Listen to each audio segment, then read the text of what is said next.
क्या सच में जैक को सनी देओल डब करते हैं? और ग्रीसी द बियर और उन बुलबुलों को कौन डब करता है? और आखिर इन दोनों बैकबेंचर्स यानी बुद्ध और बद्री की आवाज किसकी है? और हम सबका फेवरेट यानी मिकी माउस को कौन डब करता है? तो आप जानते हैं वॉइस बिहाइंड फेमस कार्टून्स। तो वीडियो काफी इंटरेस्टिंग है, इसलिए अभी से लाइक सब्सक्राइब कर दो। Number 1, greasy and the livings. भाई वैसे तो ये कार्टून दूसरी कंट्री में साइलेंट रहता है, लेकिन इंडिया में ये डब करके दिखाया जाता है। और अगर हम बात करें ग्रीसी द बियर के वॉइस आर्टिस्ट की, तो ग्रीसी को आवाज दी है मनोज पांडे ने। सुहाना, भोलू को मैना सुना, दोस्ती करना। बोलो बोलो, कब मेरी दोस्त बनोगी मैना? ग्रीसी के बाद बारी आती है लेविंग्स की, जिन्हें हम बुलबुले कहते हैं। तो इन्हें आवाज दी है अंशुल सक्सेना ने। भालू मोटा भालू, हम तुम्हें छोड़ेंगे नहीं। भागो।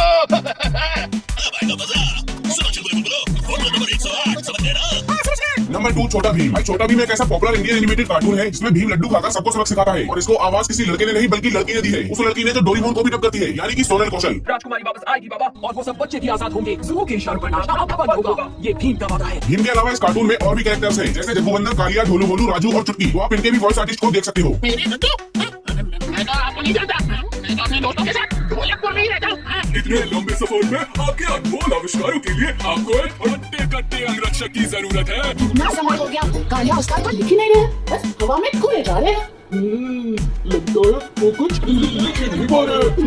लो, हम बेकार ही परेशान हो रहे थे। भीम इतनी प्यारी बांसुरी बजाता है कि किसी को बुलाना नहीं पड़ेगा, सब अपने आप खींचे चले आएंगे। मुझे पता है इनका इलाज, हंसी होगा। दोनों हाथ जोड़कर पीठ की तरफ ध्यान लगाकर हंसो। Number 3, Mickey mouse. Mickey mouse एक ऐसा कार्टून है जो बचपन में हमने बहुत देखा है। बचपन में इसे देखे बिना नींद ही नहीं आती थी। ऐसा लगता था जैसे कि हमारी जिंदगी का एक हिस्सा बन गया है। लेकिन जो आवाज हम बचपन में सुनते थे, उसको राजेश शुक्ला डब करते थे। ये ब्रूटो की टुकड़ी, उसकी हंसी और उसकी पसंद की बिस्किट का बड़ा सा थैला। उसे तभी देना जब वो तुम्हारे पास है। नंबर 4, बलबुद और बुड़वा। इस कार्टून में 2 शरारती बच्चे होते थे और ये दोनों बच्चे बैक बेंचर्स थे, जिसमें एक का नाम बुद्धदेव और दूसरे का नाम बद्रीनाथ था। दोनों एक साथ रहते थे और सबको परेशान करते थे। और अगर बात हो इनके वॉइस आर्टिस्ट की, तो बुद्धदेव को डब करती है सोनल कौशल और बद्रीनाथ को डब करती है पूजा पंजाबी।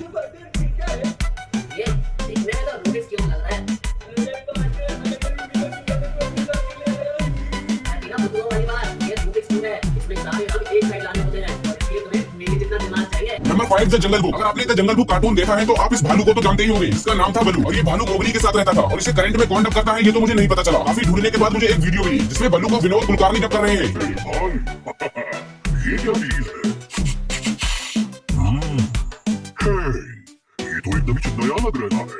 अब बल्लू के बाद द जंगल बुक कार्टून में एक और कैरेक्टर था जिसका नाम था का। और ये कभी तो मोगली का दुश्मन बन जाता और कभी तो दोस्त। लेकिन इसके वॉइस आर्टिस्ट भी विनोद कुलकर्णी ही है। सुनो बच्चे, क्या कैसे आना हुआ? मानव का बच्चा, एक रसीला मानव बच्चा।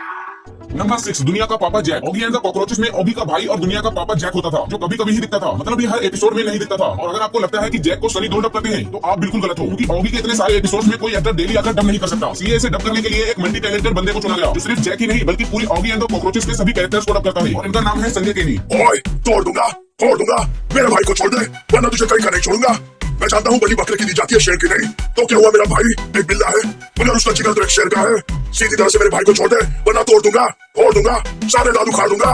ओए भाई वीडियो पसंद आई हो तो लाइक करना, और अगर ऐसी और वीडियोस देखना है तो ये वाली वीडियो भी जाकर देखो। इसमें भी मैंने फेमस कार्टून्स के पीछे छिपी आवाज की सच्चाई बताई है। जाओ और पॉपकॉर्न के साथ इसे वॉच करो।